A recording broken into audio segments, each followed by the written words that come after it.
సుమన్ టీవీలో మీ business promotions కోసం ఈ కింది నెంబర్ను సంప్రదించగలరు.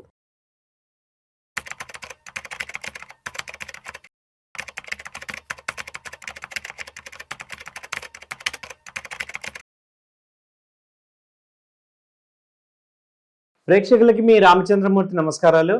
ఇవాళ ఏప్రిల్ 2026లో మళ్ళీ గ్రాట్యుటీ రూల్స్ అనేవి కొత్తగా మారాయి. అవేంటో చూద్దాం. న్యూ గ్రాట్యుటీ రూల్స్ ఏప్రిల్ నుంచి వస్తుంది, అప్లై అవుతుంది. హయ్యర్ గ్రాట్యుటీ పేఅవుట్స్ వస్తున్నాయి, ఎందుకంటే లేబర్ కోడ్ మారింది కాబట్టి. ఇప్పుడు వేజ్ అనగా basic plus DA plus retaining allowance అనగా greater than or equal to 50% of CTC. జనరల్గా గ్రాట్యుటీ అనేది వేజెస్ మీద ఉంటాయి. వేజ్ని ఎలా క్యాల్కులేట్ చేస్తామంటే బేసిక్, అదొరకు బేసిక్ డిఏ ఉండేది, ఇప్పుడు రిటైనింగ్ అలవెన్స్ కూడా యాడ్ చేశారు. అలాగే ఇది 21 నవంబర్ 2025 నుంచి అప్లికబుల్ అవుతుంది. అలాగే ఎలిజిబిలిటీ ఏమవుతుందంటే ఎంప్లాయీ క్రెడిబిలిటీ 1 ఇయర్ లేదా 5 సంవత్సరాల ముందు నుంచి, లేదా సర్వీసెస్ 6 months పైన ఉన్నప్పుడు ఉన్న కానించి కూడా ఇది ఎలిజిబిలిటీ అవుతుంది. అలాగే దీని ఇంపాక్ట్ ఏంటి అంటే ఇప్పుడు బేసిక్ హై పెరగడం వల్ల బిగ్గర్ గ్రాట్యుటీ అమౌంట్ అనేది వచ్చే ఛాన్సెస్ ఉంది, ఎందుకంటే బేసిక్ని పెంచడం వల్ల గ్రాట్యుటీ పెరుగుతుంది. అలాగే 66% ఇంక్రీజ్ పేఅవుట్ అయ్యే ఛాన్సెస్ ఉంది. అలాగే లాస్ట్ శాలరీకి క్యాల్కులేట్ చేస్తారు కాబట్టి ఇది పెరుగుతుంది. అలాగే శాలరీ మీద ఇంపాక్ట్ చూసుకుంటే టేక్ హోమ్లో కొంత తగ్గుతుంది, ఎందుకంటే హయ్యర్ పిఎఫ్ కాంట్రిబ్యూషన్ అవటం వల్ల టేక్ హోమ్ శాలరీ తగ్గుతుంది, బట్ లాంగ్ టర్మ్లో మంచి బెనిఫిట్స్ ఉంటాయి.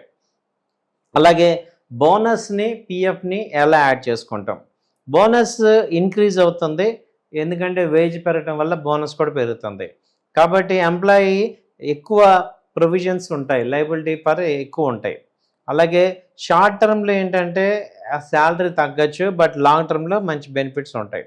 ఇలాగే బోనస్ చూసుకున్న హయ్యర్ వేజెస్ ఎలిజిబిలిటీ వల్ల మనకి ఎక్కువ బెనిఫిట్స్ వస్తాయి. సో దీన్ని మనం గ్రాట్యుటీ రూల్స్ని తీసుకున్నాం. అలాగే ఇప్పుడు ఏప్రిల్లో ఇంకొకటి ఏంటంటే బ్యాంక్స్కి దాదాపు 14 రోజుల పాటు హాలిడేస్ ఉన్నాయి. ఇది ఆల్ ఓవర్ ఇండియాలో, అలాగే కొన్ని స్టేట్స్లో మారచ్చు, ఇంక్లూడింగ్ హాలిడేస్ అన్నీ తీసుకుంటే.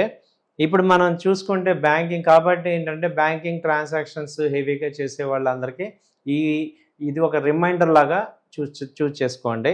ప్రజెంట్ ఇప్పుడు 2వ తారీఖు 4వ శనివారం ఆదివారాలు కూడా ఇంక్లూడ్ చేస్తే ఎలా ఉంటుంది అనేది చూసుకుంటే ఏప్రిల్ 1 దేశవ్యాప్తంగా వార్షిక బ్యాంక్ సెలవు దినం. ఏప్రిల్ 2 వచ్చి ఈస్టర్ ముందుండే పవిత్రమైన గురువారం. April 3 good Friday holiday. April 5 ఆదివారం. ఏప్రిల్ 11 వచ్చి సెకండ్ సాటర్డే.